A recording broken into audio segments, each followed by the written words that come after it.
Are you dreading the back to school season? I know it's always comes in with mixed feelings. We're ready to go back, but we don't want to face the responsibilities and all the things that come along with the back to school season. I'm here to share with you the number one thing you can do to revolutionize and change the way your back to school season starts. It's not what you think. So the revolutionary idea I'm going to share with you, you won't find it in any back to school blog. You won't find it in your back to school parent nights. Here it is. It is the concept of debriefing. I'm going to break it down for you in 3 easy steps. The first thing I want you to do is understand this concept of debriefing. Debriefing is basically something happens and we take a minute and we process, right? We're like, why did it happen? What do I feel about it? What are the results? Do I want to change it? How can I change it, right? The opposite of that is something happened and I moved on. Didn't think about how did it happen? Was it good? Was it not bad? Do I want it to happen again? Do I not want it to happen again? So it makes it really hard for our kids to learn from their experiences without this concept of debriefing. But I'm here to tell you that there is so much hope, whether your child is elementary, middle, high school, college, teenagers. Actually, the older ones like this concept so much because it really puts the control back on them.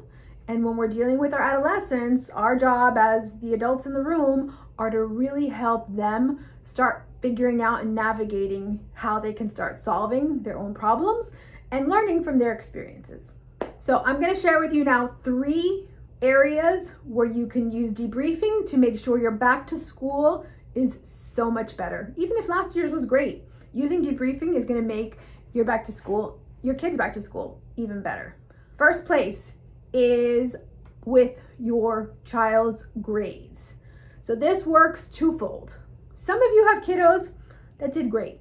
On paper, they did great. Maybe behind the scenes, it was a little chaotic. They needed lots of tutors, lots of help, lots of nudging from mom and dad to get those beautiful grades on the report card, right? You may have somebody who doesn't have such great grades on the report card, right? So this debriefing for grades works for both of them. Here's what I want you to do. I want you to let them know, hey buddy, we're back to school. Before we start moving forward, let's take 2 minutes and let's check your report card from last year. A lot of times the kids think they did way better than they actually did. I find that a lot. Ask them, how do you think you did last year? You know, sometimes the end of the school year comes and nobody checks the report card because everybody's fed up and done with it. Whether you knew what your end of year grades were or not, take a minute, go back. Hey, is this what you expected? Yes, great. Hey, why do you think you got the grades you did? Oh, because I outlined, I studied, I asked questions. Cool. Is this something that you think is going to help you moving on to your next grade? Absolutely. I'm going to do more of it. Anything else you want to add to it? Yeah, actually, I think I can also do this, and this. Okay. That's for the person who already appears to be a good student. The one that is struggling, which probably is why you're watching this video, I want you to tell them, hey, are these the grades you expected to get? Or did you think you did better than what you actually ended up with? Yeah, I thought I was going to do better, blah, blah, blah. Try and get to them if you can figure out one reason why they didn't do better. One data fact, right? Now, a little tip here for you guys. Try and stay away from, remember I told you, this experience is really all about helping them kind of have an awakening, an awareness as to, oh yeah, I really wanted to get straight A's and principal's honor rolls, but I didn't really write down any of my homework and I forgot a bunch of assignments and, you know, I didn't take notes when I should have. That's what we want them to come up on their own without us kind of nudging them and pointing the finger. So take a look at those grades, have them look at it and say, hey, why do you think you got the grades you did? Try and come up with at least one reason and then bridge it to the coming year. Hey, so what do you think you can do this year? Is that same strategy something you want to carry on into the future? Is that same strategy something that is working? Does it align with your goals and expectations of yourself? I really don't like using the word goals when it comes to kids. I'll make another video about my love-hate relationship with goals when it comes to kids and teenagers. But aligning, does it align with what you want to get out of your school year? Is a great way to have them think about even just the awareness. Oh, wow, yeah, look, I had a lot of assignments I didn't turn in, and that's what happened. It's so powerful, right? Because then it's like, oh, I can just do this one thing, which is turn in all my assignments, and I'm probably going to get better grades. Second area I want you guys to use this debriefing concept is in their social experiences, right? School is about academics, but it's also, especially when you're the kid, it's so much about your social experience, right? So, hey, how was last year's school year? Did you feel you had friends? Did you make new friends? How did this work out for you? If they're in the age where they're starting to go out to the movies by themselves and parties, how did that look for you? How did it feel? Did you like it? Was it awkward? The idea here is really just to get a conversation going, and then, hey, moving forward this year, is that something, do you want to do more of this? Do you want to do less of this? You may have had a child that went out way too much, was way too social, right? And that interfered with what their expectations for themselves were. Yeah, I really want to have great grades. Maybe their expectations of themselves are, I am totally happy having mediocre grades and having a rocking social life, right? And that's something as a family that you guys get to work together depending on the age of the student, right? How they're gonna show up, balance their social life with their academics. But the whole experience of, was your social life interfering with your expectations of yourself?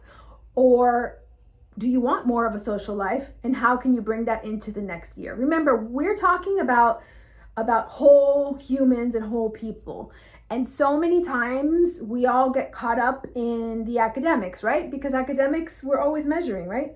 So there's always a measuring stick as to, are they doing well? How well are they doing?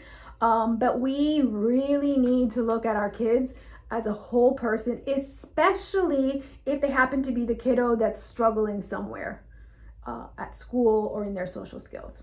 All right, another area I want you to use this debriefing concept is in the kind of classes they took, the extracurricular activities they were in. Again, hey, how did that work out? Did you really hate being in the travel soccer league? Maybe they did, right? And this is a great time for them to take a minute, look back and say, I really enjoyed that experience, and I think it's making me a better person, more in alignment with who I feel I am and who I want to become. And it's also a great opportunity to be like, yeah, you know what?